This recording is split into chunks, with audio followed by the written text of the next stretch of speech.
Bonjour, aujourd'hui je voudrais vous parler de, de pourquoi est-ce qu'il faut baisser la consommation de sucre et comment est-ce qu'on doit faire pour baisser la consommation de sucre.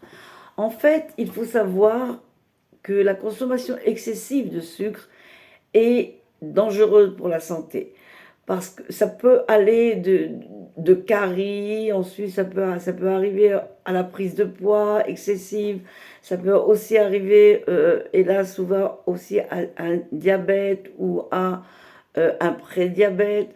Donc pour toutes ces raisons, et il y en a d'autres, et on arrive facilement à une consommation excessive de sucre.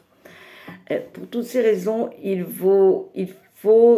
l'idée c'est de diminuer notre consommation de sucre de façon à ce qu'on n'arrive pas à ce genre de situation.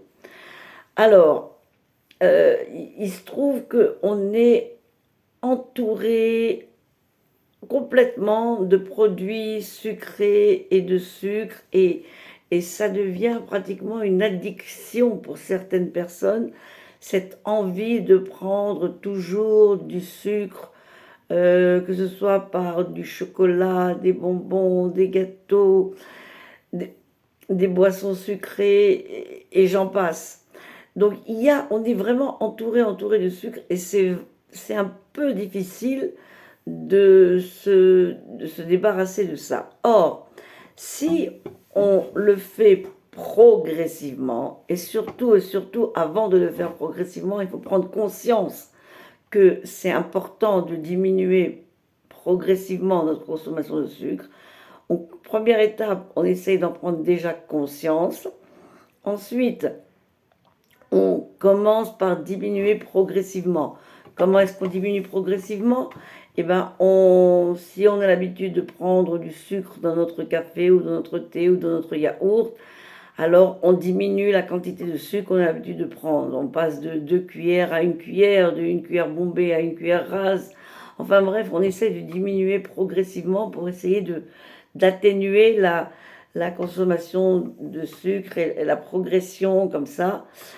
Si on a l'habitude de boire des boissons gazeuses, et non, sucrées, surtout des boissons sucrées, et même gazeuses et sucrées, régulièrement, alors on essaye d'en prendre beaucoup moins. On se dit au moins, on commence par un jour sans boisson sucrée, après on passe 2 jours sans boisson sucrée.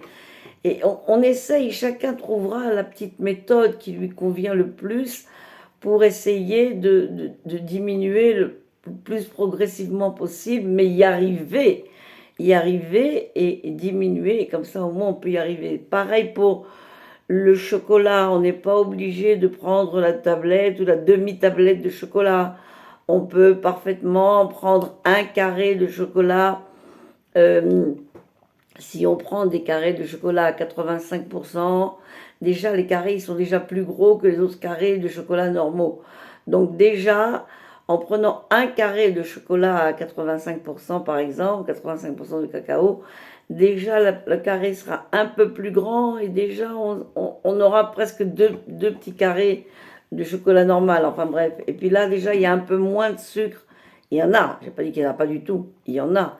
Mais voilà, et on essaye, mais c'est un peu plus amer, c'est un peu plus riche en cacao. Donc voilà, on essaye de ça. Et à chaque fois, pareil pour les gâteaux et les produits, pour les gâteaux, aussi bien maison que pas maison. Bien sûr, il faut préférer les gâteaux maison que les gâteaux achetés. Mais même ça, on essaye si c'est tous les matins qu'on se prend un petit gâteau parce que vite fait, on est pressé de manger, voilà, on a une petite faim. Alors, ça ne sera pas tous les matins.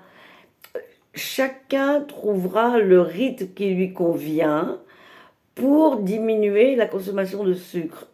Et tout le monde, et on peut y arriver si on le fait progressivement, si on le fait en conscience, et si on reste sur le temps, ça veut dire, on essaye un jour, on a vu que ça ne marchait pas, et on arrête. Non, on essaye vraiment 1 semaine, 2 semaines, on essaye vraiment, parce que l'addiction au sucre, elle est tellement importante que elle risque de nous rattraper. Donc, on essaye de faire un peu plus longtemps, le plus qu'on peut, et il n'y a aucun problème. Et on le fait pour ne pas arriver au désagrément, et je suis gentille quand je dis désagrément, que peuvent occasionner la consommation excessive de sucre. Donc, vous démarrez petit à petit, et quand vous allez démarrer petit à petit, eh ben vous allez réussir parce que vous allez vous donner une petite mission à chaque fois. Et dès qu'on a réussi, on est content de ce qu'on a réussi, et là, on peut encore continuer. Ça, c'est très très important de se mettre ça un peu en tête, et comme ça, au moins, on le fait petit à petit, les petits pas, c'est ce que j'aime le plus, moi, les petits pas, comme ça, euh, on y arrivera. Et je suis persuadée que vous allez y arriver. Bonne chance!